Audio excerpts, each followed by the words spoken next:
Hello students. What we have discussed yesterday in clip that we'll discuss with reference to diagram, right? So see, this is spiral ladder structure of DNA, double-stranded DNA, B type of DNA. These are the two backbones, dark blue. These green colored one are rungs. Right? हमने क्या सीखा कल? That this dark blue colored two strands are made up of alternately present sugar phosphate, sugar phosphate, sugar phosphate. Right? Sugar के opposite ये strand पे भी sugar रहेगा, फिर यहाँ पे फॉस्फेट, शुगर, फॉस्फेट. तो शुगर के अपोजिट शुगर, फॉस्फेट के opposite phosphate. Right? Okay. So this is how backbones are there, and these rungs are made up of nitrogen base pair. Rungs are made up of nitrogen base pair. If it is adenine, here it will be thymine. If it is guanine, here it will be cytosine. बराबर, right? Now this helically coiled DNA molecule board में draw करने की हमको जरूरत है नहीं, क्योंकि अब स्टेट बोर्ड में ये डायग्राम नहीं है. ये सब स्टेट बोर्ड में अब ये डायग्राम नहीं है. सो बोर्ड में ये spiral ladder of water tank जैसा डीएनए ड्रॉ करने की जरूरत नहीं, बराबर. लेकिन कल जो हमने केमिकल स्ट्रक्चर सीखा था, वो स्ट्रक्चर की डायग्राम आप थोड़ी देख के रखिए, क्योंकि न्यूक्लियोटाइड का डायग्राम, बराबर, उसके पोलर एंड्स का डायग्राम, ओके, वो ओरिएंटेशन, वो उतना हमको समझ में आना चाहिए. ये स्पाइरल लैडर में हमने कल और दो बातें हाईलाइट की थी. That is, one is this major groove, minor groove. Minor groove, तो सीक्वेंस कैसा है देखो, major groove, minor groove, major groove, minor groove. Minor groove के अपोजिट यहाँ पे मेजर ग्रूव रहेगा, मेजर ग्रूव के अपोजिट यहाँ पे माइनर ग्रूव रहेगा, right. So major groove, minor groove are alternately present. Then we said the distance between two successive major grooves, the distance between two successive major grooves is called one loop, one gyre, one pitch. One loop, one gyre, one pitch. फिर मैंने आपको शब्द बोला था, what is a loop? Okay, see, ये जो loop हमने बोला, ये एक्चुअली लूप ऐसा है. Just imagine this is your bicycles wheel, right. ये व्हील है, ये उसका सेंटर पॉइंट. इसको यहाँ पे 10 स्पोक्स है, यू नो नहीं, these are 10, imagine these are 10 spokes. Now you know this total pitch angle will be 36 degrees centigrade. 36 degrees, right? 36 degrees. तो 36 degrees में यहाँ पे ये 10 स्पोक्स आ गए, राइट. तो ये दो स्पोक के बीच में ये जो एंगल है, this will be 36, right. Okay, so this is just the structure of wheel. अब देखो, इसको यहाँ से मैंने कट किया, व्हील को मैंने यहाँ से कट किया, और वो जो लूप था, वो लूप में का ये एंड ऐसे उठाया. आपके साइकिल का चक्का आपने एक जगह से उसे काट लिया, और ये एंड आपने ऐसे उठाया, तो आपको ये स्पाइरल मिलेगा. आपको ये स्पाइरल मिलेगा. बंद किया तो लूप, ओपन किया तो स्पाइरल, बंद किया तो लूप, ओपन किया तो स्पाइरल, बराबर, right. So this loop when opened up it will form a spiral. इसको अगर दबा दिया तो ये लूप हो जाएगा, बराबर. So this pitch angle is 36 degree. Angle between two rungs will be 36. So यहाँ पे भी ये जो rungs है, ये रंग के बीच में एंगल है 36 degrees, right. Then the width of DNA molecule, diameter of DNA molecule is 20 angstrom unit. ये जो इसकी width है, it is 20 angstrom unit. We discussed yesterday that this width is steady, ऐसे बार ऊपर तक जाते हुए कल हमको देखा था, right? So this width is steady because each rung is made up of 3 rings. Purines are double ringed, pyrimidines are single ringed, and you know purine always pair with pyrimidine. Purine always pair with pyrimidine. So each rung is made up of 3 rings. Hence, all the rungs are of same width. Hence, the diameter of DNA is same, uniform. बराबर? अब DNA को पकड़ के देखो हमने क्या क्या शब्द यूज किए थे. DNA is a polymer. DNA is a polymer made up of many nucleotides. शब्द और उसका reason. Why DNA is polymer? Because it is made up of many nucleotides. Why it is a heteropolymer? Because it consists of 4 different types of monomers, 4 different types of nucleotides. Adenine nucleotide, guanine nucleotide, thymine nucleotide, cytosine. Adenylate acid, thymidylate acid, cytidylate acid, guanidylate acid. Right? Okay. Then DNA is anti parallel because ये जो 2 strand है ये parallel है, coiled है, लेकिन ये parallel strand के ends, इसका अगर 3' एंड है तो इसका ये 5' एंड है. 3' एंड 5' एंड कौन डिसाइड करेगा? ये स्ट्रैंड में जो राइबोस शुगर है, ये स्ट्रैंड में जो राइबोस शुगर है, राइबोस शुगर का ऑक्सीजन यहाँ पे रहेगा. बराबर? तो ये 3' ओपन एंड एट HOH वाला. इधर का जो राइबोस शुगर है ये स्ट्रैंड वाला, इसका बेस यहाँ पे रहेगा और 5' एंड यहाँ पे, और ये फॉस्फेट रहेगा. तो स्ट्रैंड में राइबोस का ओरिएंटेशन डिटरमाइन करेगा कि स्ट्रैंड का एंड कौन सा है. 5' एंड 5' एंड के बाजू में 3' एंड रहेगा. And because of opposite orientation, these are called anti-parallel helically coiled molecule. Helix मतलब आपके पेन के स्प्रिंग जैसा, right? मैंने कल बार बार आपको एक याद दिलाई, DNA is like spiral ladder of water tank. DNA का ये रंग मतलब रेलिंग, जो आप सीढ़ियों पे पकड़ के चढ़ते हो, रेलिंग, राइट? और ये रंग मतलब स्टेप्स, जिसपे आप खड़े हो, राइट? समझ रहे हो अच्छे से structure? Okay.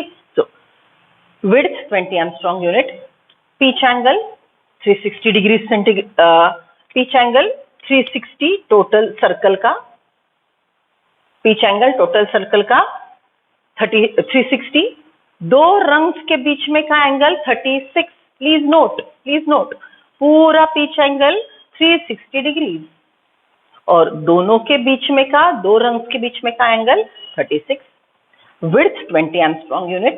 1 loop, 1 gyre, 1 pitch is 34 Armstrong unit. Right? अब 34 Armstrong unit में 10 rungs है. So distance between 2 successive rungs is 3.4 Armstrong unit. अब आपने केयरफुली देखना है कि Armstrong unit में बात कर रहे हैं कि नैनोमीटर में बात कर रहे हैं. Right? You know 10 Armstrong unit is equal to 1 nanometer. बराबर? So these are all calculations with respect to DNA. One more thing, yesterday we discussed, right? कल हमने और एक बात सीखी थी, that is Chargaff rule. What is Chargaff rule? Chargaff rule is discussing the number of purines equal to number of pyrimidines, number of A equal to T, G equal to C. Right? Okay. अब और एक बात ध्यान में रखो, अब calculation की तरफ हम जा रहे हैं, थोड़ा सा ध्यान में रखो. सी, डीएनए के एक न्यूक्लियोटाइड में, बराबर, तो फिर से ड्रॉ कर रही हूं मैं न्यूक्लियोटाइड. चलो बोलो, what I have drawn, what is this? DNA का पेंटोज शुगर, डीऑक्सीराइबोज शुगर. इसका यहाँ पे क्या है? ऑक्सीजन. ये वाला कौन सा कार्बन है? 1 2 3 4 5, राइट? फर्स्ट कार्बन को यहाँ पे क्या जुड़ा है? Nitrogen base. 5th कार्बन को क्या जुड़ा है यहाँ पे? Phosphate. Isn't it a nucleotide? Right? ऐसे ड्रॉ किया था मैंने. ये न्यूक्लियोटाइड में हमको क्या क्या चीज एक एक मिल रही है, देखो, राइट? रेशो अगर बोलेंगे तो 1 sugar is to 1 phosphate is to 1 nitrogen base is to one glycosidal bond, right, is to one sugar phosphate bond. Isn't it? हमने बोला कि आपके सिलेबस में रेशो एवरीथिंग इज 1:1:1:1:1:1. तो एक न्यूक्लियोटाइड में ये पूरी चीजें एक एक एक एक एक रहेगी, ये पूरी चीजें 1:1 रहेगी. तो कैलकुलेशन में अगर पूछा जाए, देखो कैलकुलेशन का example, a DNA with 34 angstrom unit length, DNA with 34 Armstrong unit length has how many rungs? एक पिच एक गायरे में 10 rungs, right? Okay, 10 rungs मतलब कितने न्यूक्लियोटाइड हो गए? 10 नाइट्रोजन बेस पेयर. कितने हुए? 10 नाइट्रोजन बेस पेयर. मतलब कितने नाइट्रोजन बेस हुए? 20. So 34 Armstrong unit long DNA, इसमें 10 nitrogen base pair, 20 nitrogen bases, 20 nucleotides, right? Okay, then इसमें अगर शुगर फॉस्फेट पूछा जाए तो अगर 20 न्यूक्लियोटाइड है तो 20 sugar, 20 phosphate, 20 nitrogen base, 20 ग्लाइकोसाइडल bond, 20 sugar phosphate bond, all 1:1:1 ratio. What the thing, right? ऐसे कैलकुलेशन आपको पूछे जाएंगे. कैलकुलेशंस में आपको भेजती हूँ, आपको ये लॉजिक अभी का ये लेक्चर सुन के प्रॉब्लम सॉल्व करना है, राइट? ओके, चलो. तो ये कैलकुलेशन के लिए और एक बात दी जाएगी. Look at this, see, I am writing down a problem. A DNA with 30 peaches has 100 adenine. Calculate, ये सब पूरा कैलकुलेट करने को बोल दिया, बराबर? तो देखो 30 पिचेस है, एक पिच में हमको 10 नाइट्रोजन बेस मिलते हैं, right? So will write down 30 peaches multiplied by 10, right? It will B 300 nitrogen base pair, मतलब 600 न्यूक्लियोटाइड. क्योंकि एक रंग में 2 न्यूक्लियोटाइड है ना, एक रंग में 2 न्यूक्लियोटाइड है, तो 10 रंग में 20 रहेंगे, तो 30, राइट? 10 पीचेस में हमको nitrogen base pair, right, base pair 300 मिलेंगे, तो न्यूक्लियोटाइड कितने रहेंगे? 600. आ गया ये कैलकुलेशन. अगर 600 न्यूक्लियोटाइड है तो sugar 600, phosphate 600, nitrogen base, all these will be 600, right? Okay, चलो. ये प्रॉब्लम में और एक चीज पूछी, और एक चीज. What is that? They said that total 600 nucleotide में दे सेड 100 आर, कहाँ पे दिया नहीं, यहाँ पे, हाँ, 100 आर एडेनिन, बराबर? अब देखो, you know adenine equals to thymine, मतलब एडेनिन अगर 100 है तो थायमिन भी 100 है, right? So adenine plus thymine हो गए 200, बराबर? अब देखो टोटल 600 न्यूक्लियोटाइड में से माइनस 200 मैंने 80 कर दिए, तो नीचे बचेंगे 400. 400 क्या है? G plus C. टोटल 600 है, उसमें से 280 है, तो बचे वाले 400 GC है, बचे वाले 400 GC है, राइट? इसमें G equals to C, you know G equal to C, right? तो GC 400 है, तो हमको G मिलेंगे, ये कंडीशन में G मिलेंगे, will get G here 200 and C will be 200. Adenine कितने दिए हमको? 100, तो थायमिन भी हो गए 100. 4 ग्राफ रूल यूज करके हमने ईच न्यूक्लियोटाइड समझ लिया. अब यही प्रॉब्लम में उन्होंने नंबर ऑफ हाइड्रोजन बॉन्ड्स पूछे. देखो ये डीएनए का टोटल स्ट्रैंड है, अब ये कैलकुलेशन हमको मिल गए. This is what is present in DS DNA, right? अब हमको कैलकुलेट करना है number of hydrogen bond, number of hydrogen bonds calculate कर रहे हैं। तो आप जानते हो ए और टी के बीच में 2 हाइड्रोजन बॉन्ड है। तो देखो आपके पास total right, it will be 180 pair, 80 pair is equal to 100 multiplied by 2, ये हो गया hydrogen bond. G C pair कितने हैं आपके पास? 200, इसमें 3, तो ये हो गए 600 hydrogen bond. So what you are remembering? 80 pair multiplied by 2. 80 pair multiplied by 2 will be number of hydrogen bonds between 80.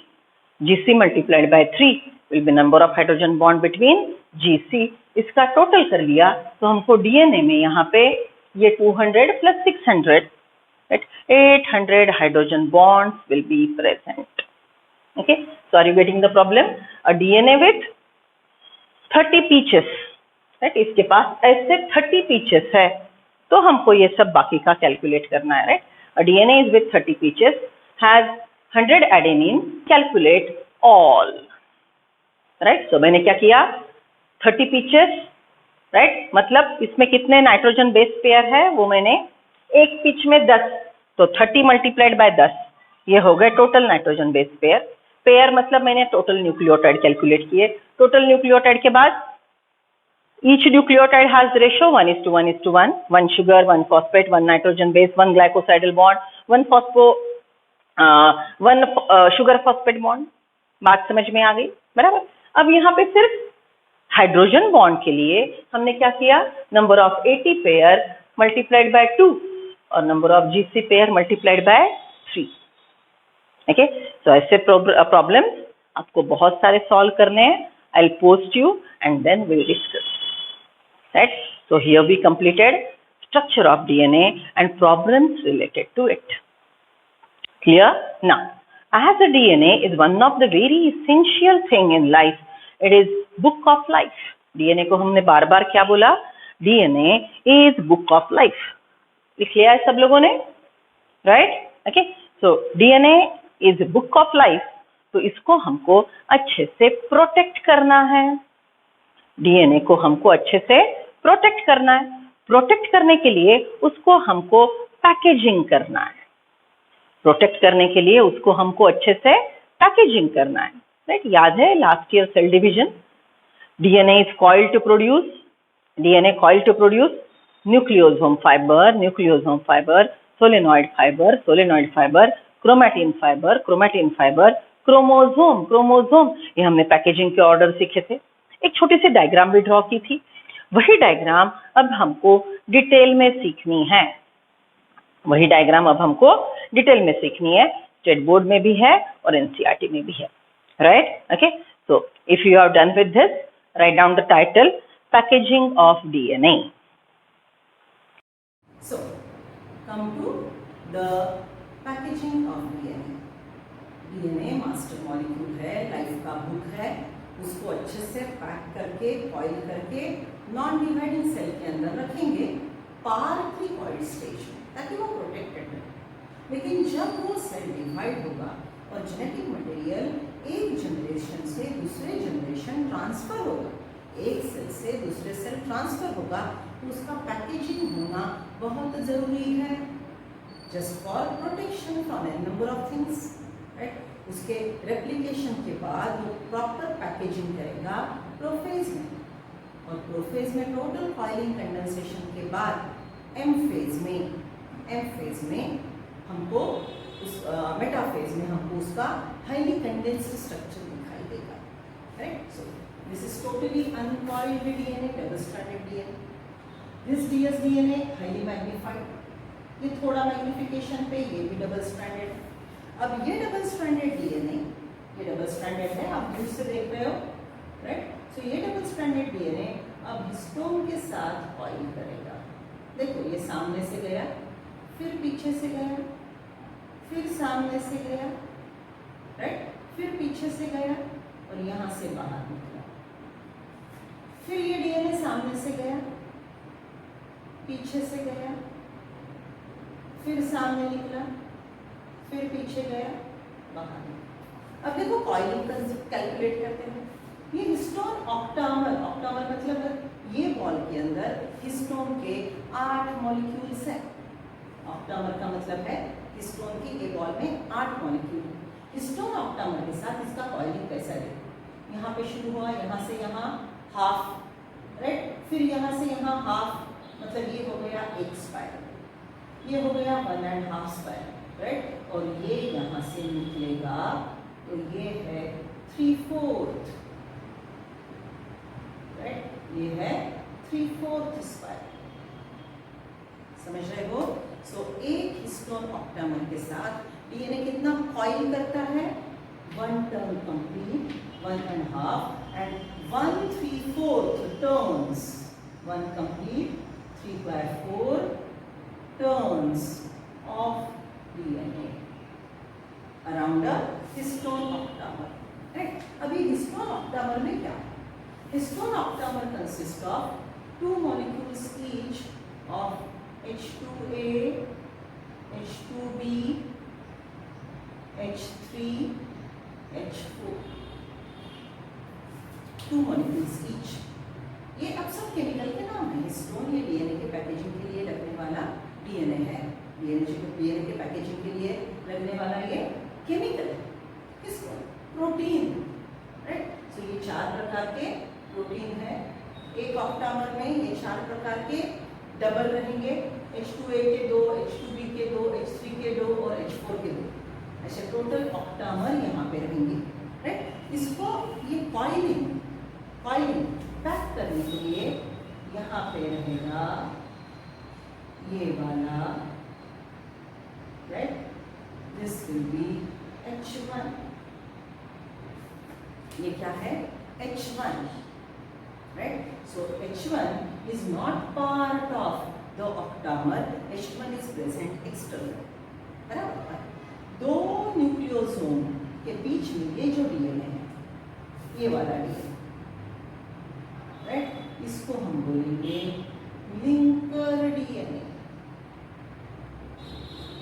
2 nucleosome के बीच में जो है इसको हम बोलेंगे linker DNA. I repeat, this is double stranded DNA coiled around red ball, football जैसा, which is made up of 8 octamer, 4 प्रकार के histone, H2A, H2B, H3, H4, 2 each, right? It is coiled around it. How many turn? 1/3/4 turns of DNA, right? So this is one nucleosome bed, this is other nucleosome bed. It is bed on sting structure. It is bed on sting structure. 2 nucleosome के बीच में ये जो DNA है, it is linker DNA. It is linker DNA. अब आपको यहाँ पे नंबर ऑफ न्यूक्लियोटाइड्स दिए हैं, ये टर्न प्लस लिंकर पकड़ के 200 न्यूक्लियोटाइड्स है, राइट। ये 1/3/4 टर्न और ये लिंकर पकड़ के टोटल 200 न्यूक्लियोटाइड्स है, बराबर। तो आप अब अच्छे से पढ़ेंगे और मुझे बोलेंगे कि ऑक्टामर के अराउंड कितने न्यूक्लियोटाइड्स हैं और लिंकर में कितने हैं। दोनों का टोटल 200 है, ये मैंने बोल दिया। तो आप थोड़ा सा बुक में पढ़ चलेगा, थोड़ा पार्टिसिपेशन आपकी तरफ से, राइट। सो ये हो गया, ये जो थ्रेड है, राइट, ये हो गया, इसको हम बोलेंगे न्यूक्लियोसोम फाइबर। इसको हम क्या बोलेंगे? Nucleosome fibre. अब ये जो न्यूक्लियोसोम फाइबर है, इसको अगर मैं आगे कंटिन्यू करूँ, सी देखो, ये हिस्टोन के बॉल्स है, ये न्यूक्लियोसोम फाइबर, ये गया, इसको कॉइल करके इस कॉइल्ड लाइक दिस, बराबर। सो ये जो फाइबर है, अब ये ऐसे खुद के साथ कॉइल करेगा। एक टर्न में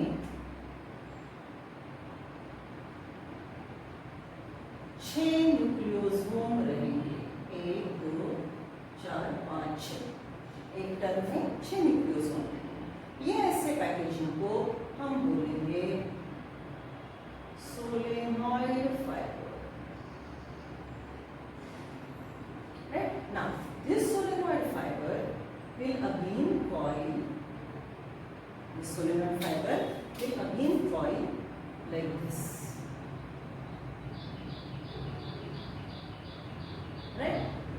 कॉइलिंग के लिए ये यूज करता है नॉन प्रोटीन पार्ट, ऐसा ग्रीन कलर का समझ लो स्कैफोल्ड। अभी तक कॉइलिंग डीएनए खुद के साथ कर रहा था, अब ये कॉइलिंग करेगा तो नॉन हिस्टोन प्रोटीन के साथ जो ग्रीन कलर के स्ट्रिप जैसा है, और ये इसके ऊपर कॉइल करेगा।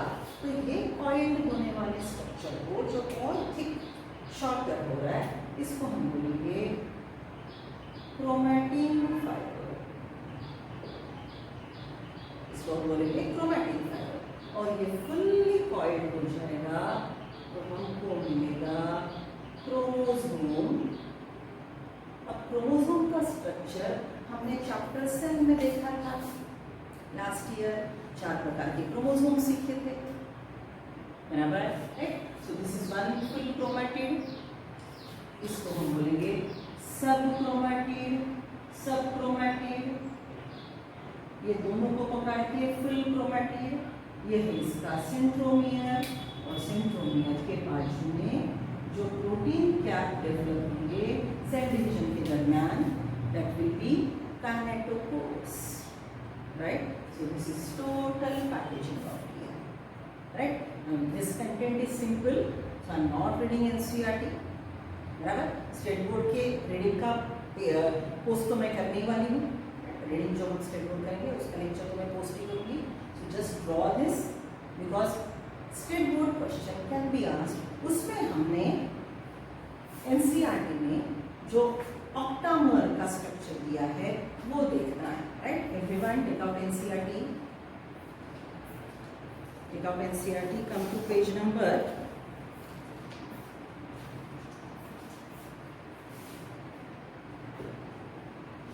'Molecular basis of inheritance'।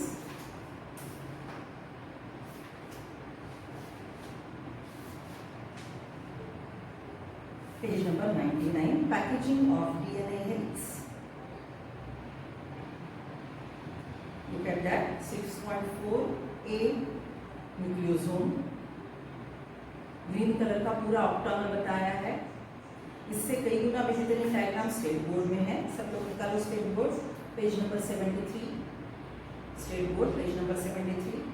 वहाँ पे आपको सच में ऑक्टामर बताया है, 8 हिस्टोन के बॉल्स, उसके प्रकार भी लिखे हैं। वो ऑक्टामर पे डीएनए कॉइल हुआ, बराबर। H1 बाहर से पैकेजिंग को लगा है, right, okay. Core molecule, okay. Nucleosome core, right, nucleosome core मतलब ये हिस्टोन ऑक्टामर। कोर पे जो डीएनए कॉइल है that is core DNA, right. So histone core plus core DNA plus linker DNA will be unit of nucleosome fiber. Write down this formula.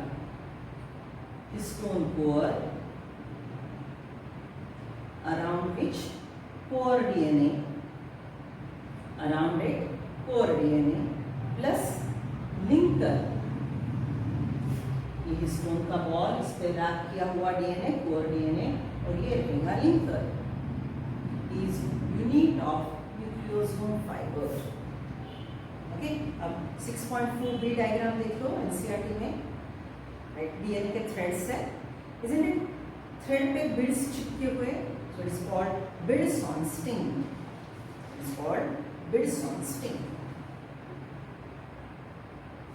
right? So I am reading last paragraph of page number 99. See, the bid-on string structure in chromatin is packed to form chromatin fiber that are further coiled and condensed at metaphase stage.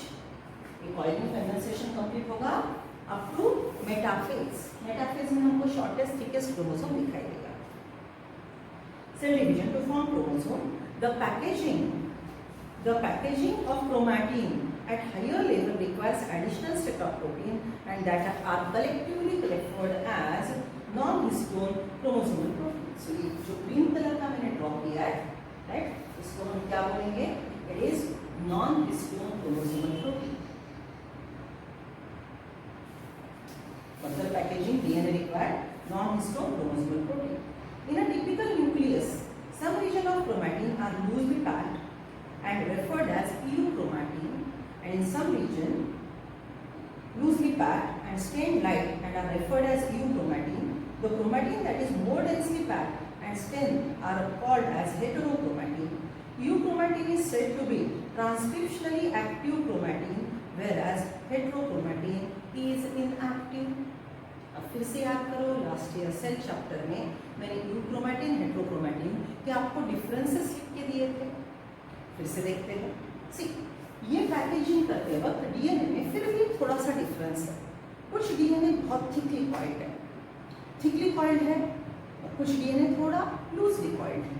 तो thickly coiled DNA चौड़ा मोटा रहेगा, thinly coiled वाला thin रहेगा। दोनों पे आपने colour डाला स्टेन। जो थिकली कॉइल्ड है वो डार्क कलर का दिखेगा, जो थिनली कॉइल्ड है वो लाइट कलर का दिखेगा, right? Okay, so thickly coiled, thinly coiled DNA. Thickly coiled uncoil होके उसकी इंफॉर्मेशन एमआरएनए को देने के लिए कैपेबल नहीं है। वो इतना पैक हो चुका है कि वो ओपन होके एमआरएनए बनाना, अपनी इंफॉर्मेशन एमआरएनए को देने की क्षमता नहीं रखता। So it is transcriptionally inactive. What is transcription? DNA से आरएनए बनना, उसको बोलेंगे ट्रांसक्रिप्शन। डीएनए अगर हाईली कॉइल्ड है तो वो एमआरएनए नहीं बनाएगा, so it is transcriptionally inactive. DNA अगर लूजली कॉइल्ड है तो वो एमआरएनए बनाएगा, it will be transcriptionally active, right? So heterochromatin is darkly stained, it is thick, it is genetically not active. Euchromatin is thinly coiled, lightly colored and it is genetically active. और एक बात हमने बोली थी, DNA replication, ठीक से सुनो बच्चों, हेट्रोक्रोमैटिन ट्रांसक्रिप्शन नहीं करता, यूक्रोमैटिन ट्रांसक्रिप्शन करता है, लेकिन हेट्रोक्रोमैटिन यूक्रोमैटिन दोनों डीएनए रेप्लिकेशन करते हैं। जब डीएनए रेप्लिकेट होता है तो पूरा ऊपर से नीचे तक डीएनए रेप्लिकेशन होगा, नेक्स्ट लेक्चर में सीखेंगे। यूक्रोमैटिन भी रेप्लिकेट होगा और नया डीएनए बनेगा, हेट्रोक्रोमैटिन भी रेप्लिकेट होगा और नया डीएनए बनेगा। So heterochromatin euchromatin can go for replication, but heterochromatin doesn't go for transcription, euchromatin goes for transcription. अब जब हेट्रोक्रोमैटिन रेप्लिकेट होगा तो उसको अनकॉइल होने में टाइम लगेगा, यूक्रोमैटिन झट से अनकॉइल होके रेप्लिकेशन के लिए तैयार हो जाएगा। अब आप जानते हो DNA replication occurs in S phase. So euchromatin will replicate in early S phase and heterochromatin will replicate in late S phase. समझ रहे हो, right? So this is what is euchromatin and heterochromatin part, right? हम chapter में भी सीख रहे थे, यहाँ पे भी सीखा। Got that, right? अब ये चैप्टर इसके आगे और डिफिकल्ट होगा।